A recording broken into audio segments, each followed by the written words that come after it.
We had no reason to believe that it would break all records and become the fastest selling show ever on the West End, the show that opened with the most money in the box office ever on the West End. It was really like a dream. What was going through our mind at that time? And it was really a self-belief to create the best possible show that we could, to make it as successful as possible. But we were driven every day by the passion and the excitement of creating the show and being involved with what we felt was a really exciting product. But I remember when we bought the world rights for Dirty Dancing back in 2004, there was 4 partners in the business. You know, at that time, of course, Dirty Dancing was a big brand name and it was a big movie. But it was a big movie in the 80s.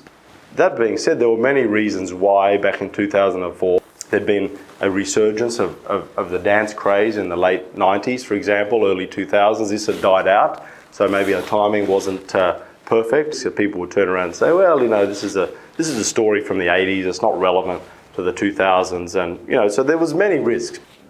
We observed those risks and briefly acknowledged them, but our belief and our faith in what we were doing rode above any doubts or any risks. The vision was not to become one of the most successful musicals in the world. The vision was, yeah, of course we need to make money, we've got shareholders, we've got investors, and we need to make money. But the vision was to create an amazing show that people loved and that was something that, you know, would just explode as far and wide as it could.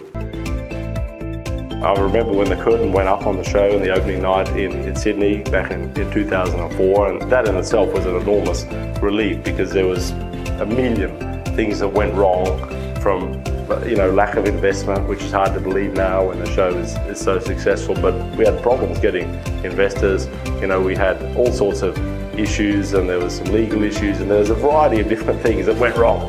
But when the curtain went up, we breathed a sigh of relief and said, wow, that's a success.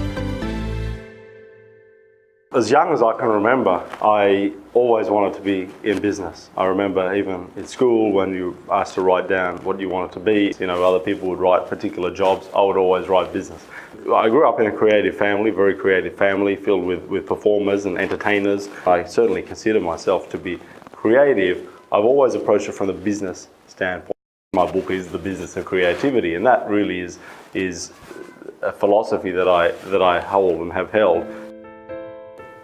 Entrepreneurialism is really creating something that doesn't exist. Entrepreneurs, you got inspiration, you innovate around that, you create, and then you execute. So to me, that's what a true entrepreneur does. And when you look at, you know, the easiest way is to look at very high profile examples, and we can look at Steve Jobs or Elon Musk, people like this, Jeff Bezos from Amazon. You know, these people have completely created things that didn't exist or completely revolutionized products.